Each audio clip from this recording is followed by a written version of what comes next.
Hi, Stephan Kesting from GrappleArts.com here.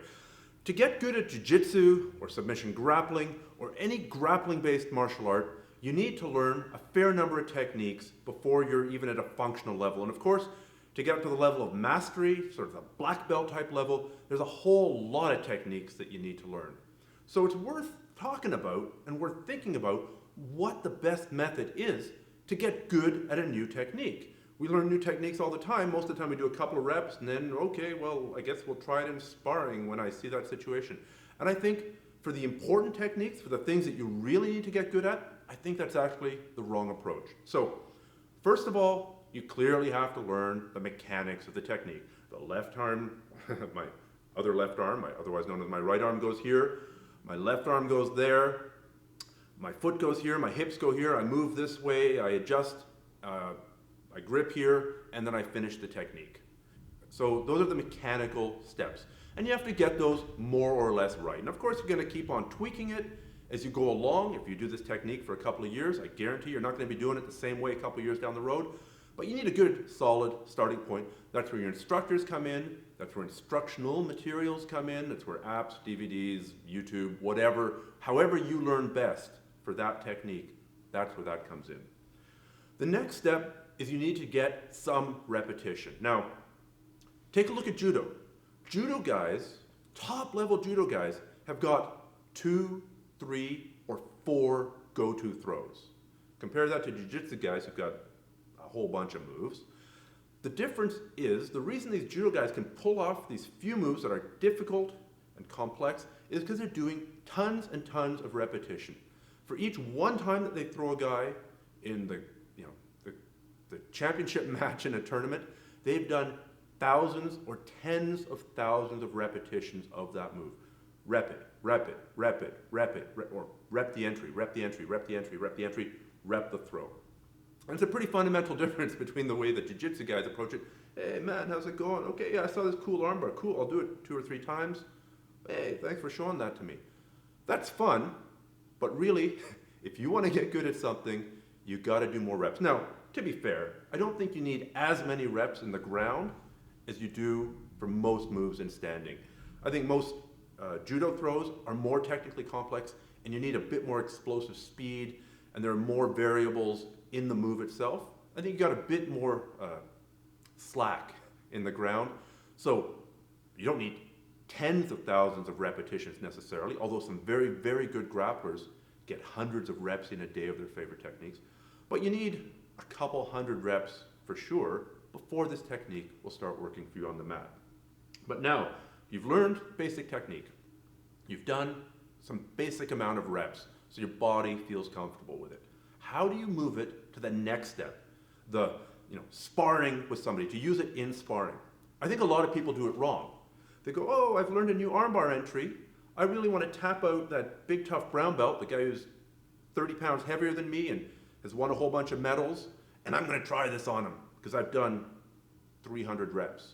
Best case scenario, I've done 300 reps.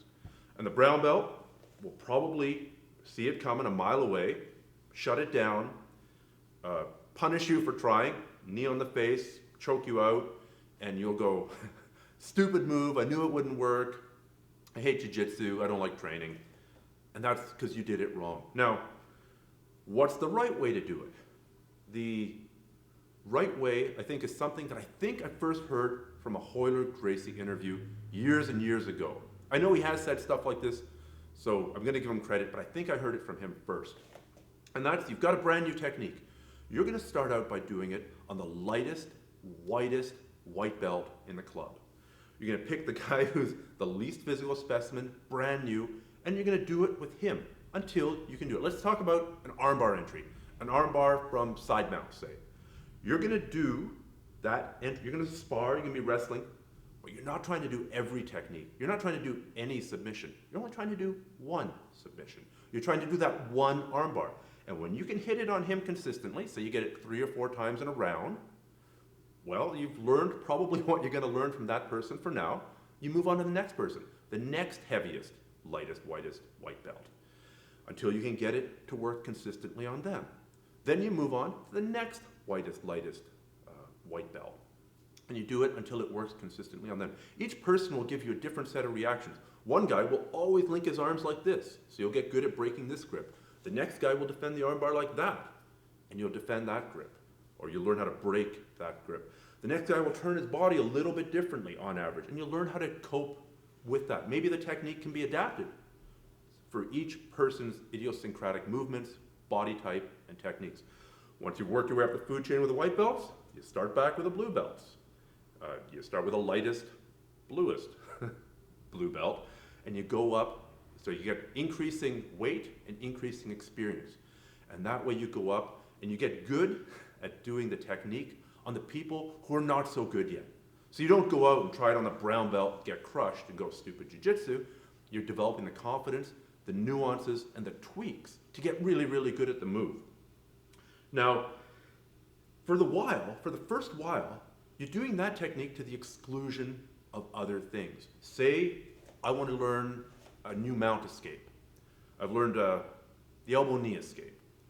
Well, I'm going to do the elbow knee escape on all the light people. I'm going to do it, then I'm going to go up the weight, then I'm going to start doing it on the more experienced people, going again from lightest to heaviest. But if I'm sparring with somebody, I'm going to give them mount. Here, mount me. Most people will gladly accept the gift of a mount. And you try that escape. Once you get out, you put them back in guard. You say, thank you. Can I go back and can I give you mount again? Now they know what you're going to do. So now, in order to pull that off against the same person, it's going to be a little bit harder.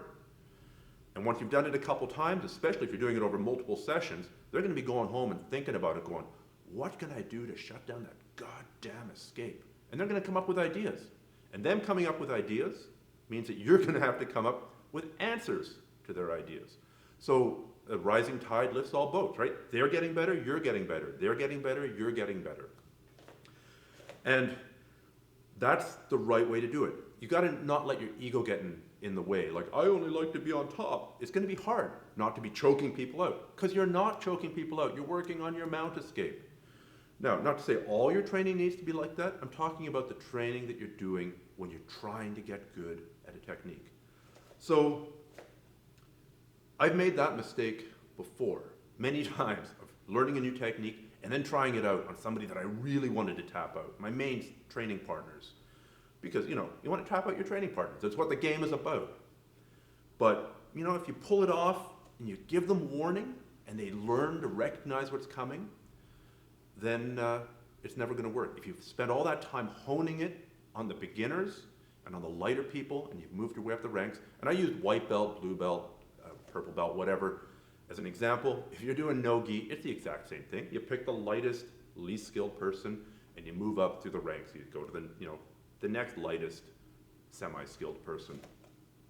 And this will really, really, really accelerate your training. And it's especially good if you don't have very many training partners. Because what you're doing is you're bringing up the level of your training partners and countering your moves, which will force you to get better. So people can get very good training with a very small group of people, so long as they keep on trying that one thing. You're going to be having, say, an armbar from side mount that you can barely get on some white belt, because that white belt has learned how to shut you down. And you can get it sometimes if everything's perfect. Then you go train with a heavier blue belt from another school or somebody you haven't tried that on yet, and it just falls in your lap. It's just right there for you. And that's a fantastic feeling when you hit that. So I hope that idea helped, and it's going to help you structure your training. Again, you don't do it all the time, but it's a really useful tool to use some of the time. Now, as you might have noticed, I'm wearing a brand new Grapple Arts shirt. After years and years and years of people asking me and saying, when is this coming? I'm finally going to do it, even if it kills me. We're going to have Grapple Arts shirts. The model right now is to have a new shirt every once in a while, sell a bunch of them, and then move on to a new version, a new design, a new model, a new logo. I don't want to bore you with all the details about the new shirts that are coming.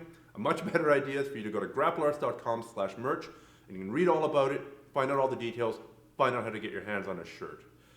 Thank you very much for listening to me rant about this. I think it'll really help. Good luck with your training, and I'll see you on the mats.